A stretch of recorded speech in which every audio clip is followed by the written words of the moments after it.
Welcome to Collections of Cinema. Hello, everybody, and welcome back to a brand new episode of Collections of Cinema with me, Dani, and Are we doing the intro? Okay, we're doing good. the intro.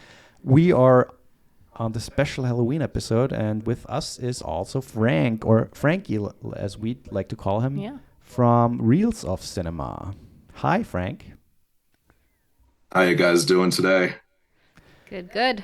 Good. I was working the whole day and did not see any light, so I'm a vampire. It was raining all day, so you didn't miss that much. I know.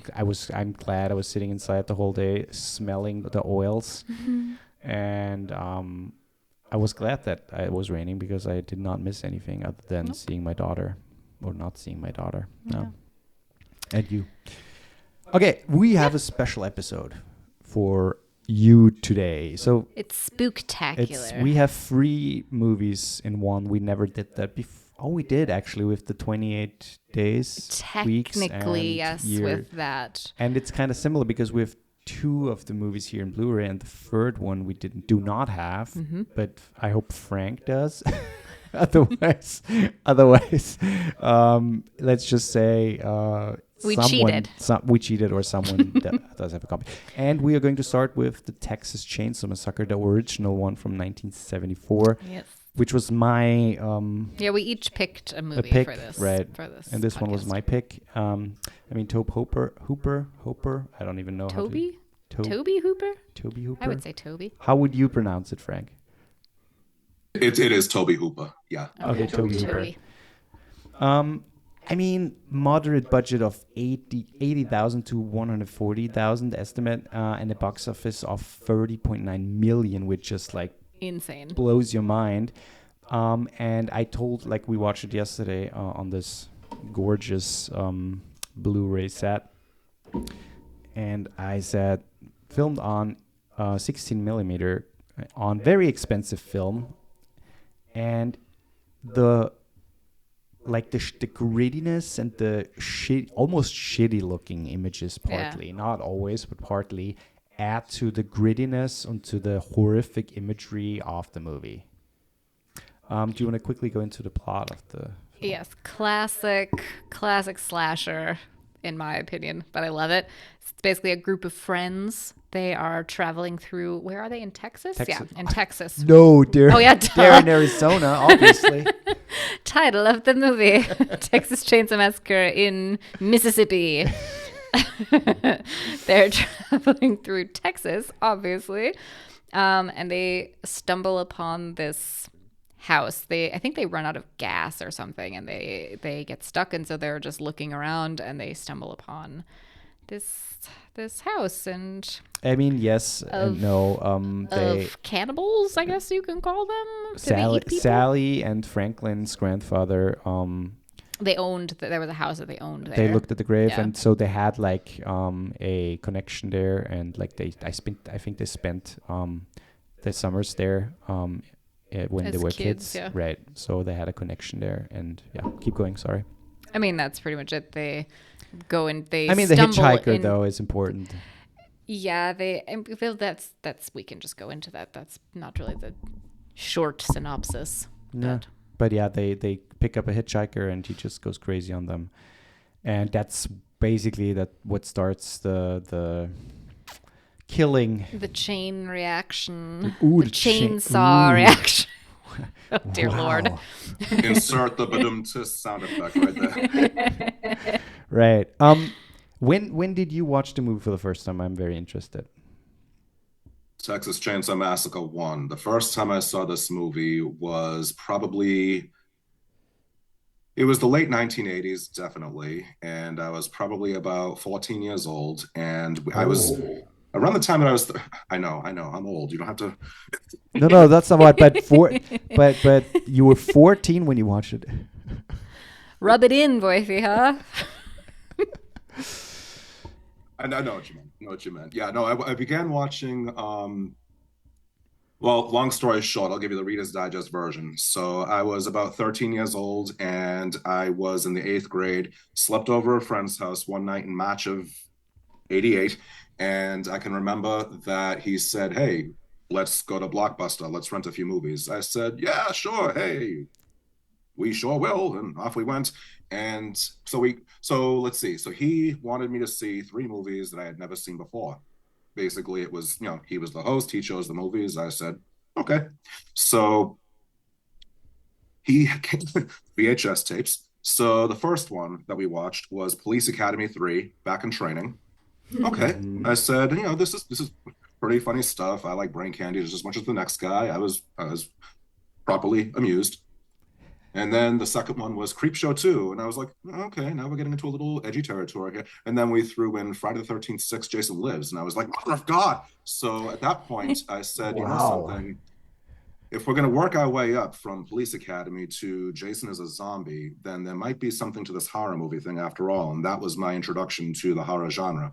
So over the next several months, I basically made really good use of that ancient relic of retail known as the video store. And I came home with not only every Jason sequel, not only every Michael Myers movie, not only every Nice. Freddy Krueger movie I could get my hands on, Nice. Pinhead, you name it, I came home with it.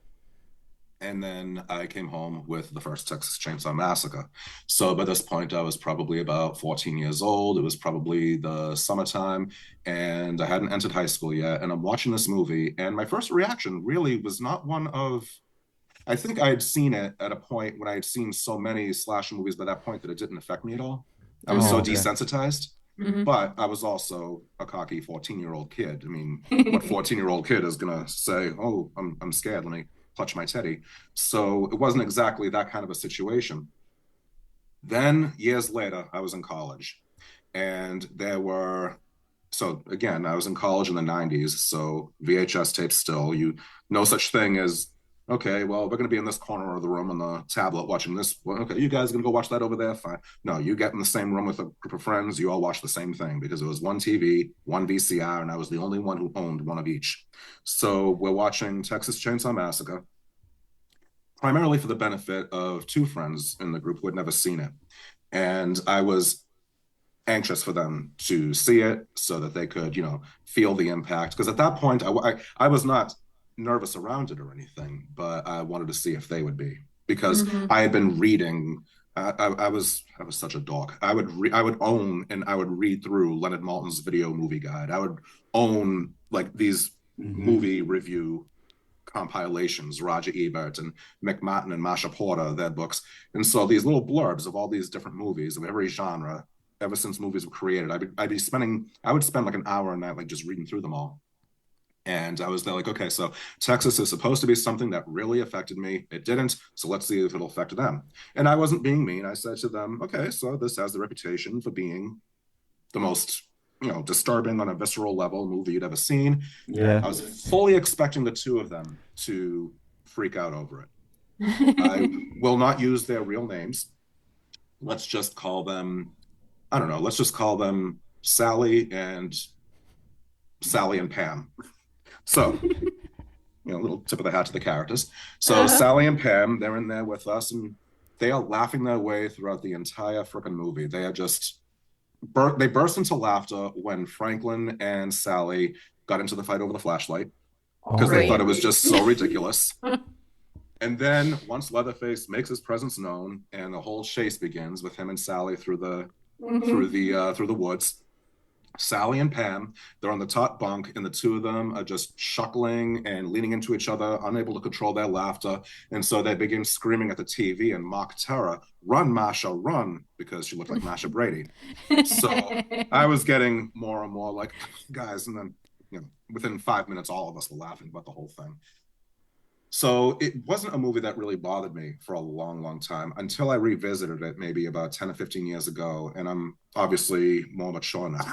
even I couldn't say that with a straight face, but I am at least age-wise older, and I'm taking a look at it, thinking to myself, okay, I'm not 14 anymore. Let me take a look at this and see what made it so. And then as I'm watching it, and of course I appreciate film on a different level now too. Yeah, I can see how this would have been disturbing, and yeah, I can see how this would get under your skin, and yeah, I can see how that would really be upsetting. And so I was beginning to appreciate it more and more on that kind of a okay, this is really what I was supposed to feel from the very beginning kind of a moment. I'm sorry, Yeah. I've been talking your ears off. To answer your No. question, to answer your question, I was 14. That's an interesting story. I feel like that movie, especially with all the slasher, like the classic slasher movies like Jason, Freddy's like one of my favorites because he's so funny, like his character is so funny, especially in the later movies. But then also like with all the new, like the remakes and stuff like that, I feel like the Texas Chainsaw Massacre, the original, is like that movie just wanted to shock. Yeah. And seeing it, like trying to see it from that standpoint, not trying to put it up to like the remakes and all the modern slasher movies that are not really shocking. They're funny at times, and sure, the kills might be brutal, but you know, we're, as you already said, so desensitized in a lot of ways that we like. Also, the themes in those movies there are no like heavy themes discussed or something. And this movie, I mean, there are multiple themes that could be like probably discussed and analyzed, but I mean, obviously, violence against women is a big one. Vegetarianism, like the meat industry, like putting the woman on a hook and stuff like that. There are themes there that are obviously very, Well, and there's the like hidden political thing that you told me about when we watched it. That too.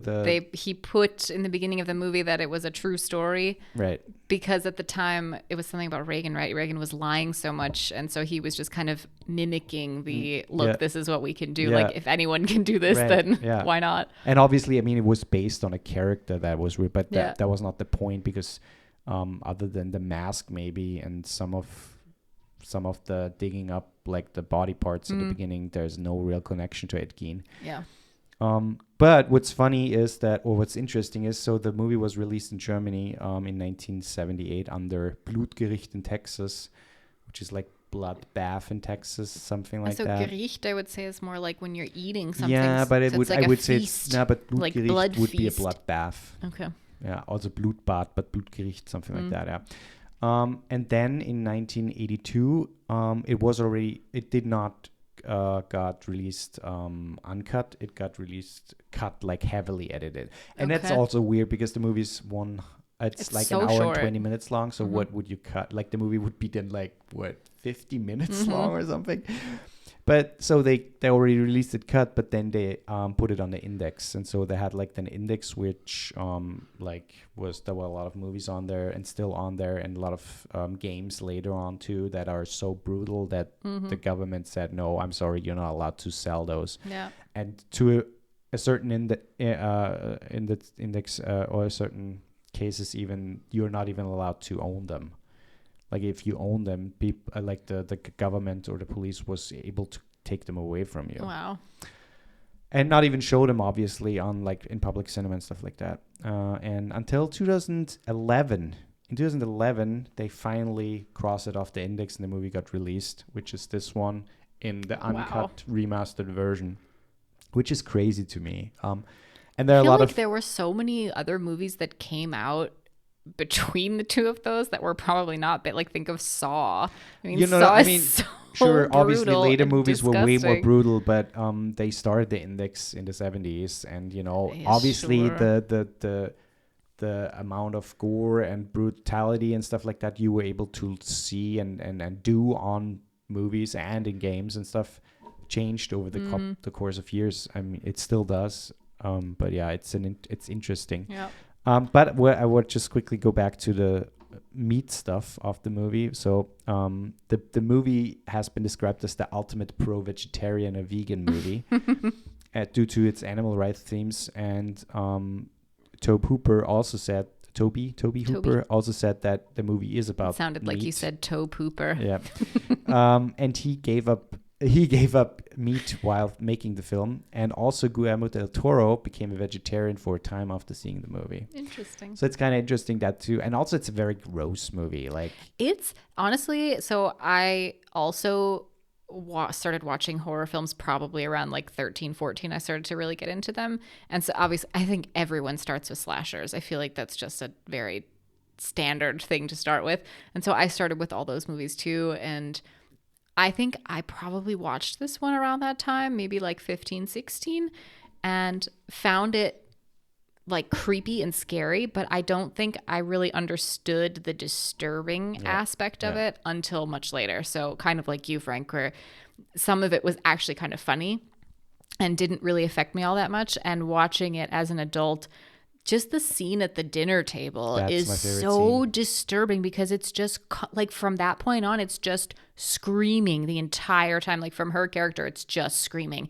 And eventually like gets to you. Like if you're just listening to a woman scream in terror for that long and having these people, like the way that it was filmed, like where they get really close to the camera. So it really feels like they're in your face, and it's very well done. And it's also the very disturbing aspect of the shitty camera, I feel like adds like the almost snuff movie-like thing.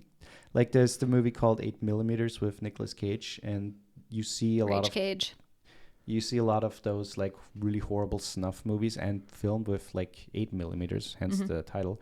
But that kind of adds to like, okay, someone was there with a camera filming the whole shit. Yeah. What was what is your favorite scene in the movie? Without saying the last scene. Without the last scene. Yeah. Okay, so just counting the last scene.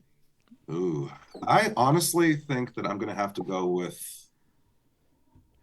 I am gonna have to go with. Okay, with spoilers, I assume. Yeah. Okay, so I'm gonna have to go with the deaths of Kirk and Pam.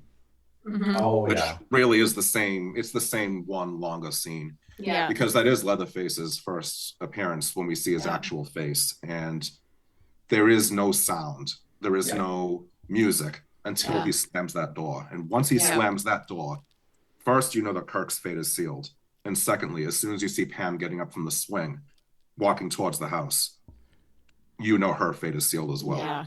You're also saying to the camera everything that has become a trope now of slasher movies. Why go into that empty house? You walk inside, you're calling out the name of the person who has disappeared, who's obviously already dead.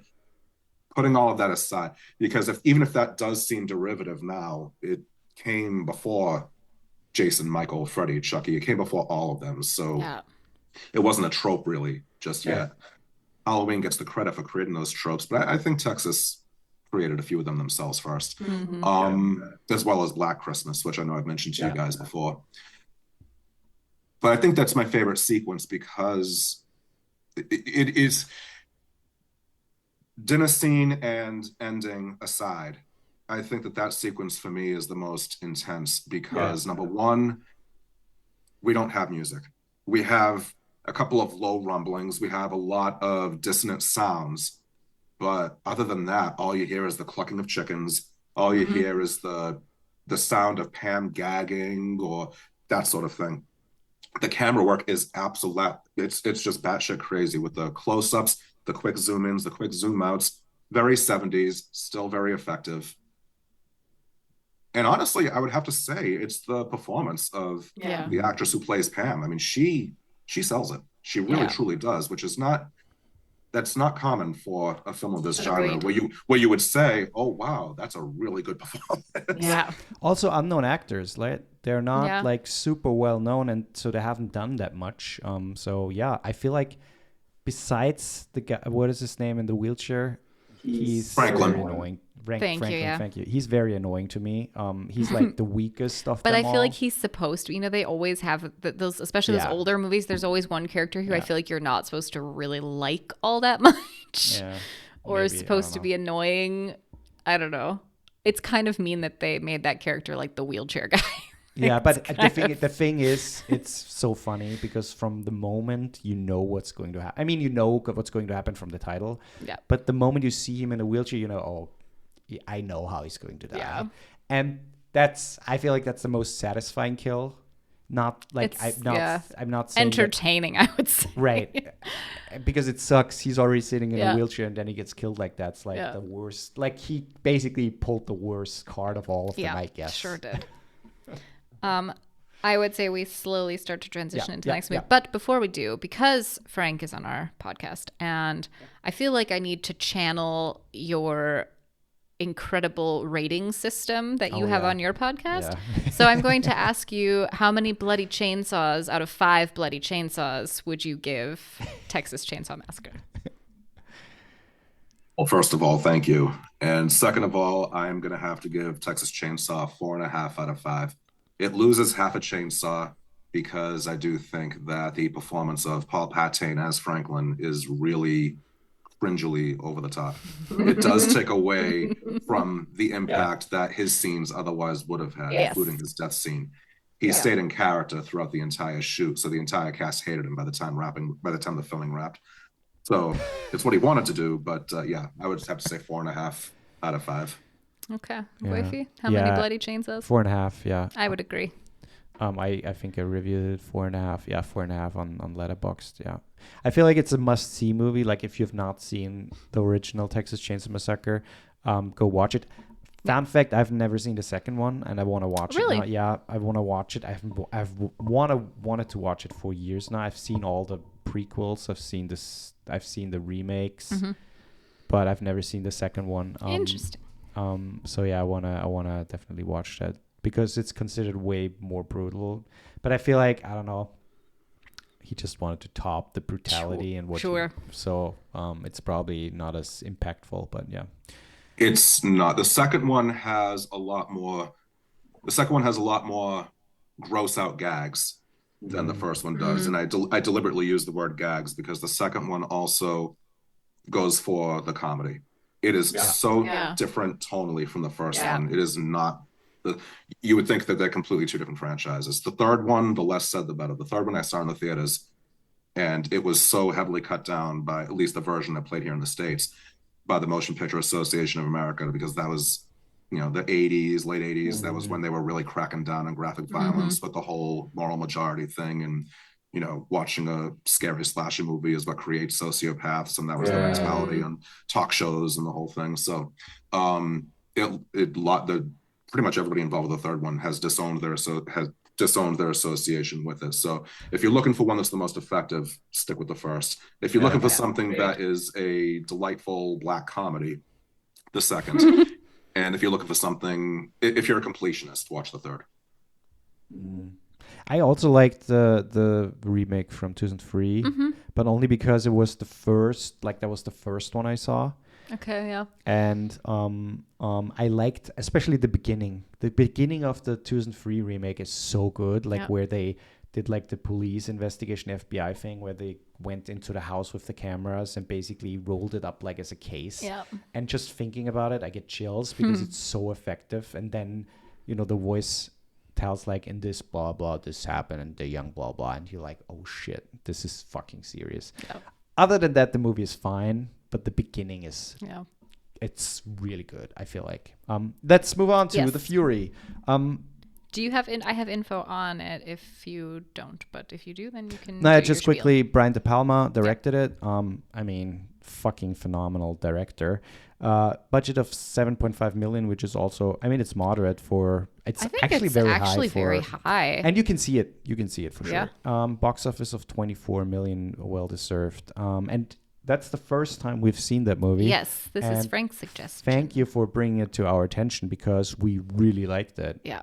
It's interesting because I'm excited for when we talk about Hereditary because I felt like there were so many parallels from Hereditary and The Fury. There were a lot of things that were very similar that made me think Ari Aster must have seen this movie. It's weird. I Googled it and I did not see any there wasn't anything specifically mentioned, but he also had said in interviews, Ari Aster, we'll get to that, but he had also said in interviews that he oftentimes makes a lot of parallels in his movies without realizing that he's doing it because he's influenced by. He for sure has seen it. For sure, but we'll get to that later. I just found that interesting, but it's also very slow burn, and has really slow pacing in the beginning. And I feel like for a movie in the 70s movies already, in my opinion, were fairly slow paced. They just kind of really dragged out the story, not in a bad way, but they were already that way.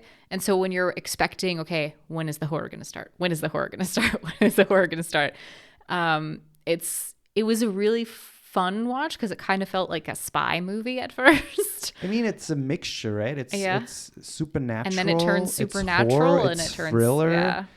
And it's also, like partly realistic. Like it feels like a Bond movie at some point. Yeah, totally. And then it just completely goes batshit crazy. Well, let me just quickly a short plot summary. Yeah. A former government agent searches for his psychic son who has been kidnapped by a secret intelligence agency exploiting people with telekinetic powers. Right. That's the very short description. Right. But just fun. It was just fun. It was. I mean, just quickly, Kirk Douglas is the main Yes. guy. He's the former agent. John Cassavetes. Yeah, I do have to say more. Amy Irving, Carrie Snodgrass, and tons of other really great actors. And again, Brian De Palma. Yeah.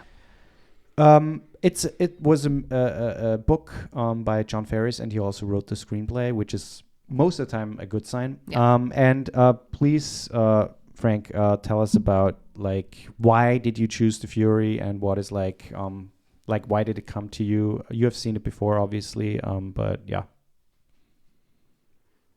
I saw The Fury for the first time around the same time as Texas Chainsaw. I was a teenager, high school, and I was going through a really big horror film phase. I was aware of The Fury because clips from it were featured in a documentary from 1984 called Terror in the Isles, which was co-hosted by Nancy Allen and Donald Pleasance. And it was basically a documentary that took a look at the horror genre from the early days of 1930s Universal all the way up to present day and age, meaning the mid 1980s. And they had a couple of scenes from The Fury incorporated into this documentary. And the scenes that they showed were, well, they showed Robin, the teenage son of Kirk Douglas. They showed him staring at that amusement park ride and how he loosened the screw, and then that one carrying the bad guys went crashing into that glass storefront. And I remember thinking, that looks like a good movie, and I wonder which one that is. Pre-internet, I just basically had to go with whatever was in the end credits. All the featured films, clips from the featured films include blah, blah, blah, blah, blah, blah. And so I just went through them all with a fine-tooth comb. I just kept hitting pause until I finally came across, okay, I've seen that one. I've never seen that one, so it could be that. Saw that one, never saw that one, so it could be that. And then I just made a list. I had a lot of time on my hands. I made a list on pen and paper of all the films that I had not seen that were indicated in the end credits of this documentary. Went to my trusted Leonard Maltin video movie guide book that I already mentioned, and just looked them up until I came across the one that it's probably that one. So back down to the video store I went, picked up a copy of The Fury. So why I chose this one? Primarily because I remember thinking that it was really, really good. Plus, I loved Brian De Palma's work at the time. He had done Carrie. He had done Dress to Kill. He had done Blow Up. He had done The Untouchables. He had done Scarface. He had done so much great stuff. Amy Irving, she was in Carrie, and she was Steven Spielberg's ex, and loved her. So I recognized a lot of John Cassavetes from Rosemary's Baby. So all of that intrigued me, but I have not seen the film until now. I have not seen the film since I was in high school. And so the reason why I picked it was because, number one, I wanted to get your take on it to see what your thoughts were, because I remember liking it so much. And two, I wanted to revisit it to see if it was as good as I remembered it, or if it was just the Mandela effect. I wanted to see if it was, how well it holds up over the years. So yeah, I mean, since the late 80s, early 90s, when I was in high school, a couple of things have changed. I do think that there are a couple of characters, shall we say, who probably are depicted with a little bit of cultural and racial insensitivity. But that aside, I think it held up remarkably well. I agree. Like you said, Dani, definitely a slow burn. But to me, I'm a sucker for a slow burn. And if anybody says to me, how can you possibly like a slow burn? My go-to response is always, have you seen Carrie? And I say, yeah. And I said, when does all hell break loose? Like the last 15, 20 minutes of that movie? Yeah. And I say, yo, witness, that's what you call character development. You have to get invested in the character. And a slow burn has to be well done. I mean, there are definitely movies that have slow burns that it's more like a flicker at the end. It's not really like, ouch, like that really hurt. But there are some movies when it's done well, it's just so satisfying. It is so satisfying. Yeah.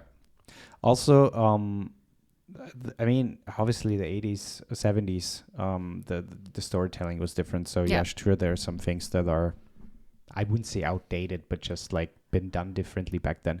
Yeah, or just themes that maybe wouldn't be seen as scary today. Like the whole like telekinetic thing was maybe not as, it wouldn't be as scary today unless it was done differently. But I would just say the storytelling overall, like there's some things that are just not timely anymore.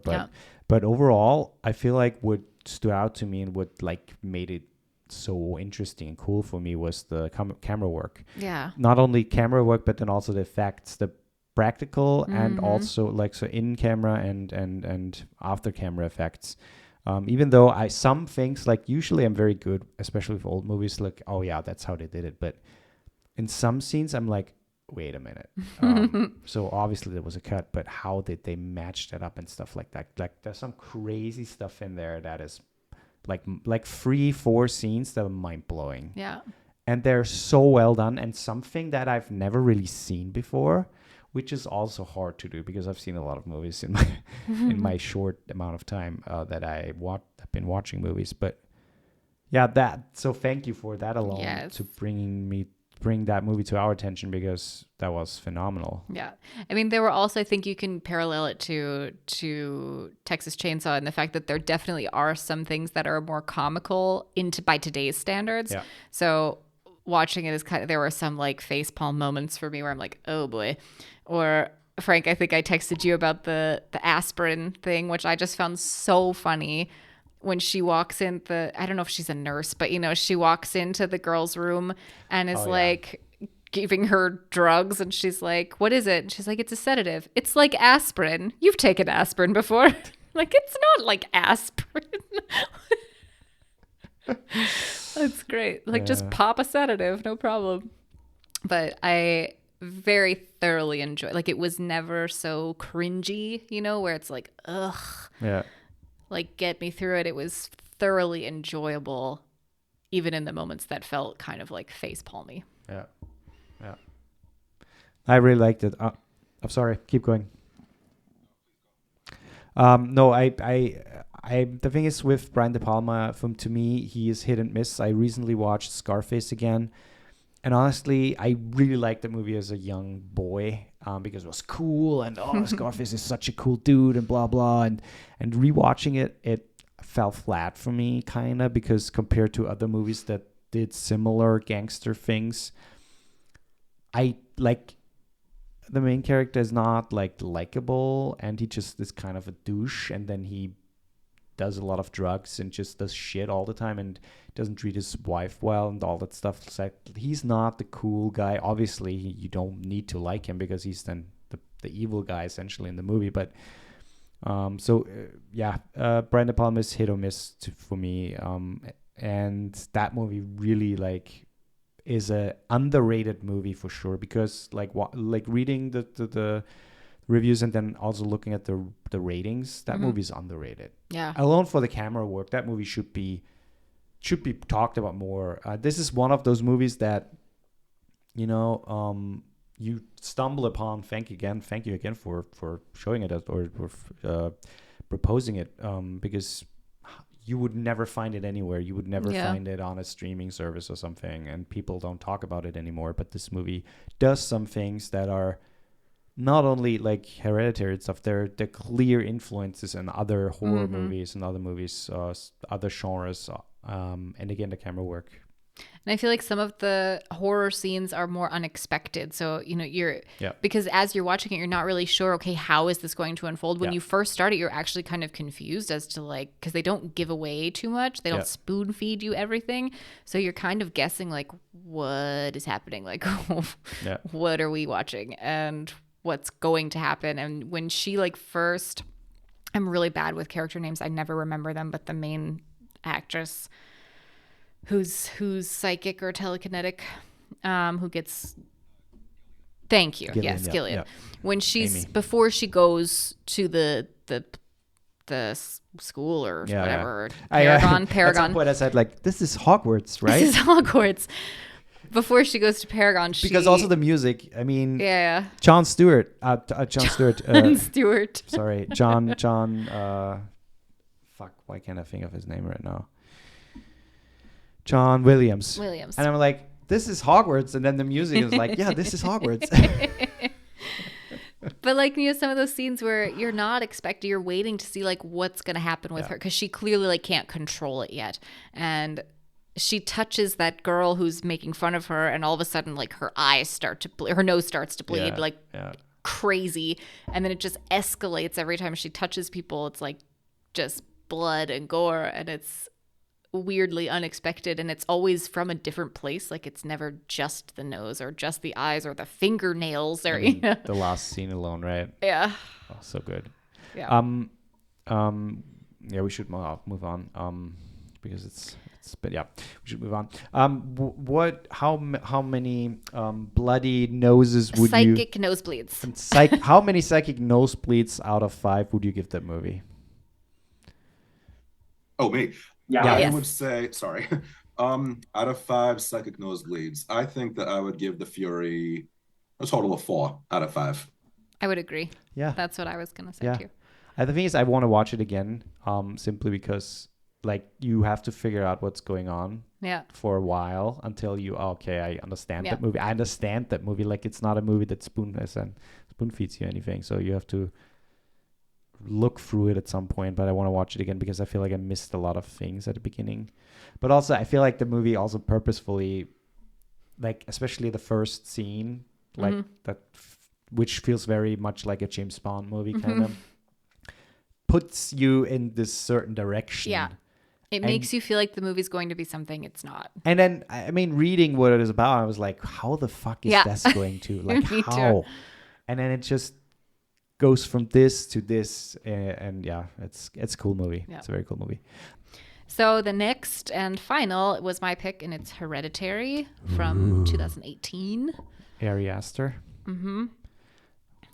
I have the info, but otherwise you can do your usual spiel. He wrote and directed the movie. And it was not his first. It was his first. It was first like full length cinematic. It was his first feature film. He had a budget of 10 million and box office of 90.2 million, which is fucking nuts. Yeah. And it's cool because A24, so it's an indie horror, and I feel like that was one of the first real big, biggest, highest grossing A24 film at the time. So that was A24's like big break in the sense. And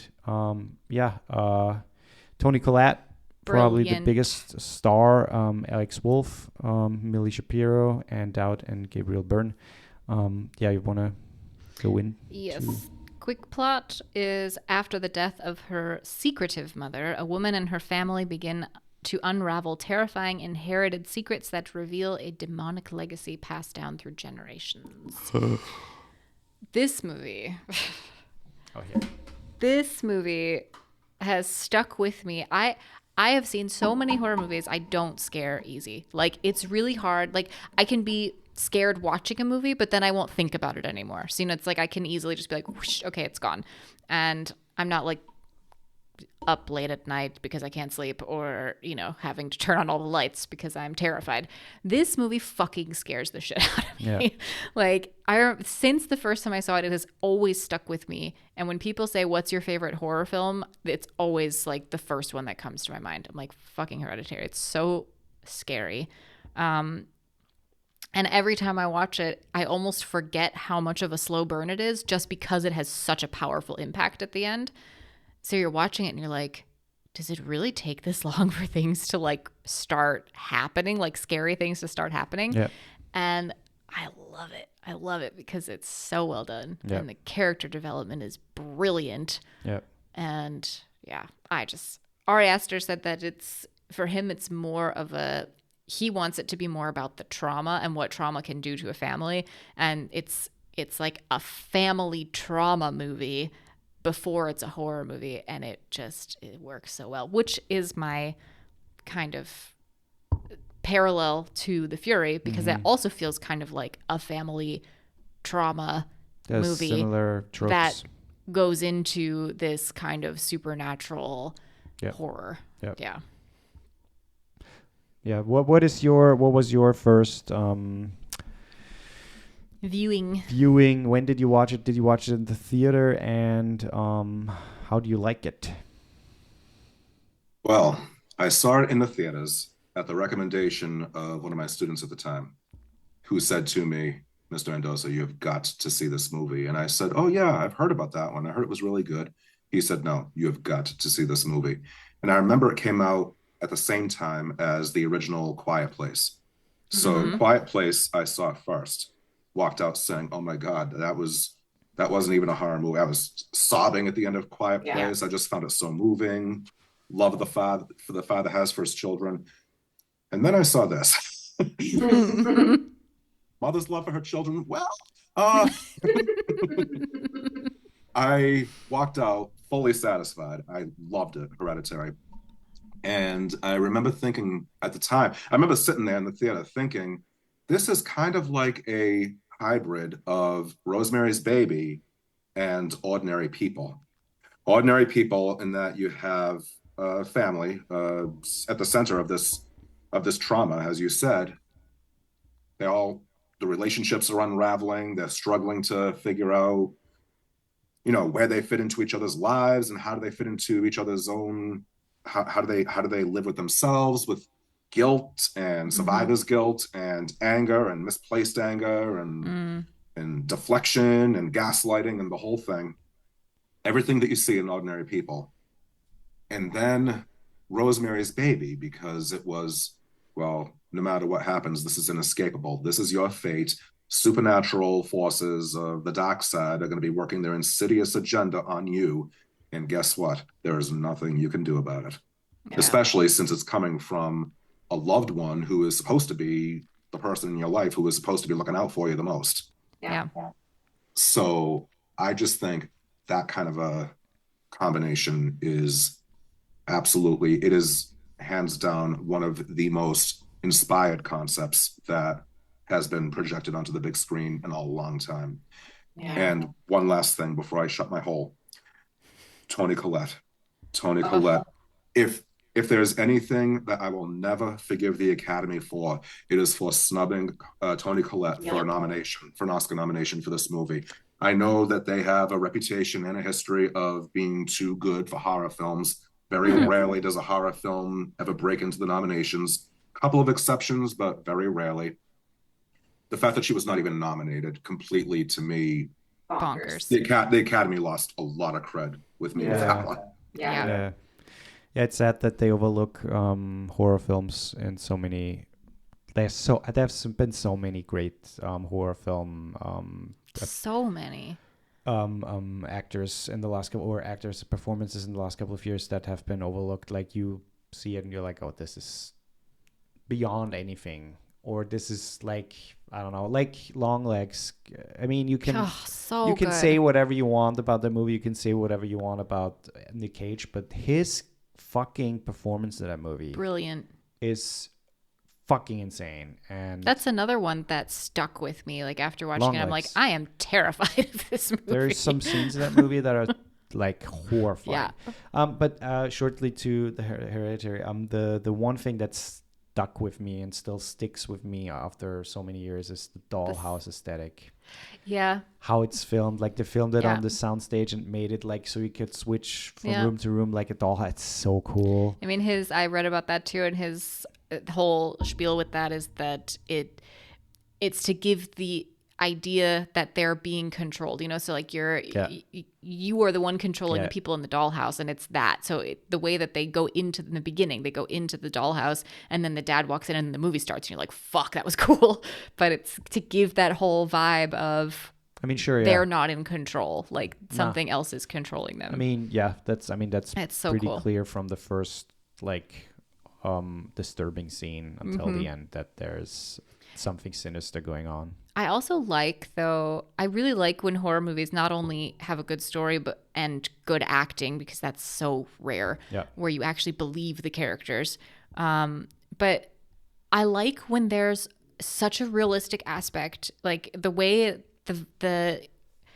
between Toni Collette and her husband, right? It feels so accurate where most horror movies, I feel like in this situation, the husband would be shown as this super supportive and I believe everything you say and what's going on. And he is supportive, but at some point he loses his nerve. And at some point he's like, I can't anymore. Like, this is crazy and there's something wrong and you need help. And he just kind of stops trying and is just at his complete end. And I feel like it's so realistic and so well done that you don't even like, you're not even mad that he's not believing her, because I don't know that I would either if I were in that situation with all of the loss and all of the trauma. And of course your brain could easily just put you into this state of there has to be another reason, or there has to be, you know, a way to get her back, or whatever also, it might be. I feel like that's what makes the movie more like a drama, because it deals with those things in a more realistic way and not like in a horror film way. Like if you would compare it to the first Conjuring, where it's also similar, where she turns into, like, the mother turns into the demon at the end, and it's the mother because the ghost of the old mother who had like the two kids. So there are some similarities, but while The Conjuring is way more like, oh, this is just a horror movie and you can basically guess from the start what's going to happen, Hereditary keeps you guessing. And there are some scenes that, like, for example, when his the daughter dies. Yeah, that's unexpected. Like, I remember I've seen that. We watched the movie at the theater and I laughed out loud. Gasped. I laughed out loud because I could not. You were so shocked. I could not believe that just happened. And I remember also at the end I was like sitting like this. Oh, me too. With my hands over my eyes, because that also movie rare. scared the shit out of me at the end. Yeah. If I could, I just need to say one thing about that disturbing sequence with that poor little girl. If her allergies were so bad, and I speak from the perspective of a classroom teacher who is trained in this kind of shit, please, if you have allergies that severe, carry your EpiPen with you. Yes. Don't leave it at home, please. Please. That I was thinking that the entire scene when I had forgotten that was the reason why she couldn't breathe. I thought at first, I was like, was it a drug thing? I don't remember. Like, did she accidentally take some drugs? And then I remember when I saw them like chopping the nuts, I was like, oh fuck, it's an allergy. And that was my first thought too. I'm like, dude, EpiPen. Like, if you have a life-threatening allergy to something that is a common household food item, you have your EpiPen. That's my only, like, fault of this movie. There's a fun... Keep going, please. I'm sorry. All I was going to say was, at first, when I went back to it, I thought to myself, was there something that established that she didn't have it with her, that she forgot it, or that it was left at home, or something like that? But unless I missed something, I don't think it was mentioned at all. No. I mean, I guess on purpose, because they don't want you to expect that something could happen to her in that regard. So I guess it's on purpose that they don't ever, like, it's not foreshadowed at all. But I suppose if they mentioned that she forgot it at home, it would have been given away too much too soon, made it too predictable what was going to happen. Yeah. Also, I feel like the first time watching, I didn't think about that. The first time watching it, like, it happens so fast that you don't really think about it. So obviously the second time you are more like, you know what's going to happen, and you obviously think about that stuff. So I feel like the way they edited it made sense. I also like that your perspective kind of changes as you watch it, in terms of, so for me, the son Peter, I was like, why are you such an asshole to your mom? You know, it's like, you're such an ass. And I know, teenage boy, whatever, blah, blah, blah. But I was like, you're just so, like, why would you talk to her that way? Why would you treat her that way? What has she done to you? And then she has that conversation with the woman that she met at the support group, where she's like sleepwalking and standing above her children's bed with like a kerosene or paint thinner. Yeah, paint thinner. Yeah. And holding matches. I'm like, oh, okay, maybe it's deserved. Yeah. But it's it wouldn't be cool with my mother either. Right. Or if she comes into my room, I mean, I think that was a dream, right? Where she came into his room and said she never wanted him or something, or I didn't want to be your mother. Oh God, that scene. Yeah. Holy shit. I never wanted to be a mother, and there's the Yeah. look on his face, and I'm just there like, Yeah. this is a masterclass in acting because he Yeah. looks so destroyed. I'm Yeah. Yeah, yeah. There's one thing that some funny thing. So Ari Aster on a Reddit AMA said that Alex Wolff told me not to say the name of William Shakespeare's Scottish play out loud during filming because of some superstitious theater legend. And I smudgely announced the name, and then one of our lights burst during the shooting of the following scene. I mean, that happens. But, yeah, that's kind of funny. He also, the actor who played Peter, he wanted to be referred to, like, treated like his character throughout filming. Yep. And I think someone said, like, somewhere I read that he wanted to have some real bruises for part of, like, like he really wanted to, like, be that character. And he said he left filming very disturbed by, just distraught by the whole experience, because it was, I mean, obviously, but Yeah. we can't not mention the scariest part of this, at least in my opinion, the scariest part I mean, of this one movie. thing that I think was very effective was the sound of the daughter. That was not on purpose, that it was supposed to be scary. He No, I didn't know. realize it until after the fact that he added it later to other things. Because he didn't realize just how, he thought it was just like this little thing that she did. She's a kid and she just I makes remember a when sound. we came home from the theater and we were laying in bed, and I was You like, were such a dick. Or just driving home from the theater once in a while, we would just go. yeah. Okay, but that's not what I'm referring to. That's scary, but there is the scene where it really starts to escalate. And Toni Collette is trying to get her husband to throw the book into the fire because she was like, I can't do it and I need you to do it. I need you to destroy it. And that's when he really broke and was like, I just fucking can't do this anymore. She throws it into fire. He bursts into flame. And then next scene, you see Peter sit up in bed. He had basically regained consciousness after his event at school. Yeah. He sits up in bed. It's dark in the room. It is filmed so, I get goosebumps. It is filmed so well that you don't think to look up. You don't think to look, is there some, there are a lot of horror movies where you're looking, okay, there's something going to be, the way it's filmed, here. It doesn't draw the attention. It doesn't draw the attention. So well done. And it takes a second before you see fucking Toni Collette in the corner, in like the top corner of the ceiling, just like hanging onto the wall. Yeah. And every single time I see this movie, I forget. For some reason, I push it out of my brain by the time I watch it again, and I forget.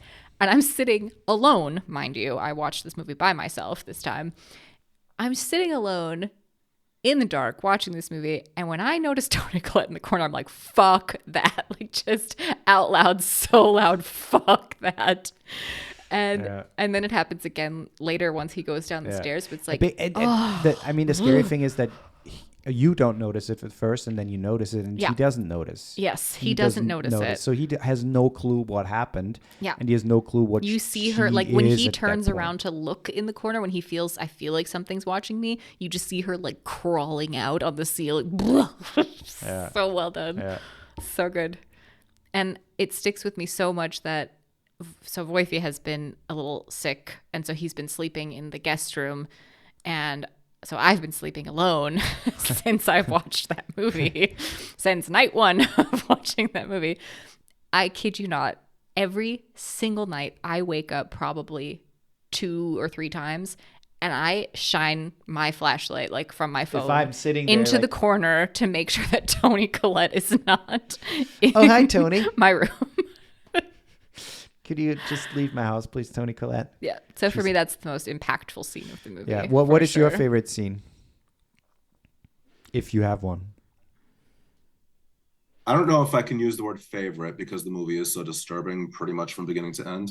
But I will say that there are 3 moments that to me are the most skillfully shot and edited and therefore the most impactful. Mm-hmm. The first is when Toni Collette is literally screaming and sobbing, and the camera, the camera goes like it. I don't even know how to describe it. The camera like rises up, and you see everybody at the funeral, at the gravesite, and she's screaming and leaning into her husband, and the camera just goes down and down into the underneath the ground. That was like, oh, Yeah. talk about fuck me. Yeah. The second moment is when he slams his face into his desk. Yes.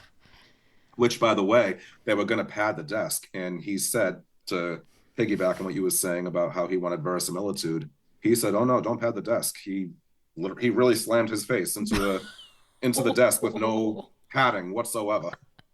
And the third is when we find out that Toni Collette is dead, and you see her flossing her neck with a piano wire. That was just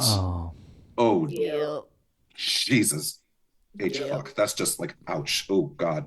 It's like, after all of this, we have gone on this journey with this woman and her whole family, only to have this be, oh, by the way, she's dead.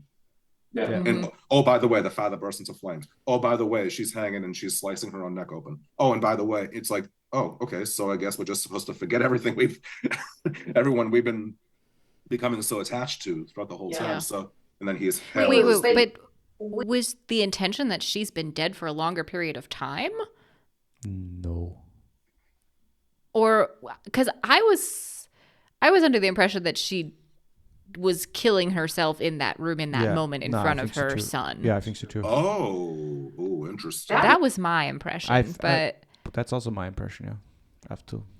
Okay, maybe I'm just slow on the uptake 7 years later. That is interesting. Okay, no, that never. I don't know. But it's hard. I think it's hard because since there are such witchcraft and all of that is clearly a massive theme in the movie. It wouldn't be surprising that she had, as a human person, that she had all of these powers, I guess you could say, without having being a ghost or have been dead already. Just with the whole climbing on the ceiling and all that shit. No. But she killed herself up there. That's what I'm reading right now. Yeah. Oh. And also there was so many, we just watched A Tale of Two Sisters with you. But in that one, there are more context clues, I feel like, in terms of this person's been dead the whole time. Mm-hmm. But in this, if she had really been dead for a longer period of time, I feel like she wouldn't have had so many interactions with people. No, she was not. She killed herself there. Yeah. No. Yeah. That was basically still terrifying. No, totally. And that was basically the final thing, because then he became his sister, essentially. Right. Yeah. He became the host because they needed a male body. Right. Yeah. Yeah. Of the whatever it was, demon of so mischief. How many? My rating system for this one is how many Toni Collettes in the corner out of 5 would you give this movie? God, I cannot tell a lie. 5. If anything, I was originally going to give a 4.5, but you know what?